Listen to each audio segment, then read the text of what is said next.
هو يا عمي ولد اخوي، الاخ يعمل كده في اخوه.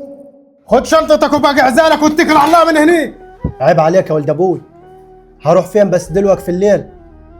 ده حتى صباح رباح، وبعدين يعني احنا في غربة مع بعض، تعمل كده؟ هتروح مطرح ما تروح، بلاد الله واسعة. ماشي يا ولد ابوي، هروح اجيب بس عربي واحمل بقى عزالي وهمشي، وحاسب لك البيت خالص.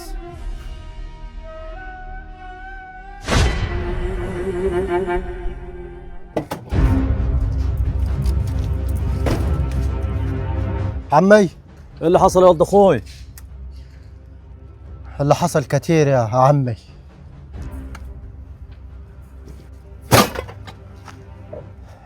جيت في وقتك يا عمي، وبالمرة معاك العربية ننقلوا عليها العزال. لما تقول لي ايه اللي حصل يا ولد اخوي؟ اخوي عايز يطير وراي من البيت. ما نتجنن في عقله ولا ايه؟ ايه مش اخوه في نص الليل ولا؟ ما انت حد مسلطه ولا؟ بص يا عمي، بالمختصر المفيد، من يوم ما اتجوز ومراته دي عقرب عمالة تزن على ودانه زن زن زن، وتقول له طفش اخوك من البيت، وهو جا اليوم اللي طفشني فعلا فيه. وبعدين الشورى شورة مرته، ما انت عارف.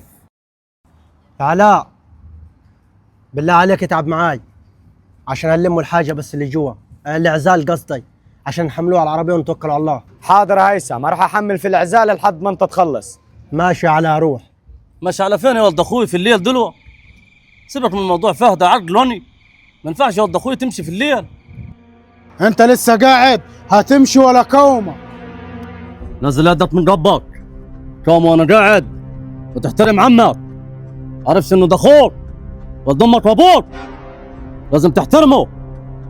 ولما يكون في حاجه مفروض ترجع لعمك المقام ابوك، ولا انت سامع كلام مرتك؟ خلاص سيبه يا عمي، ما تجادلش كتير معاه، هو اللي في راسه. انا عارف اخوي مش حيتنازل عنه، وانا هعمل اللي في راسك يا ولد ابوي. عارف ليه؟ عشان خاطر الناس ما تتفرجش عليني، واخد بعض وامشي. غور في 60 داهي. ولد ابوي، ما تتعداش حدودك معاي، انا محترم ان عمك واقف. سمعني ولا ما سمعنيش؟ انا راجل عندي كرامه، وكرامتي ما تسمحش لكده. انا قلت لك ماشي، خلاص تسكت وتوفر كلامك. وهرجع واقول لك، وقفة عمك وسطيني هي اللي مصبراني عليك. واه واه واه، تعلي صوتك على اخوك، ده انا النهارده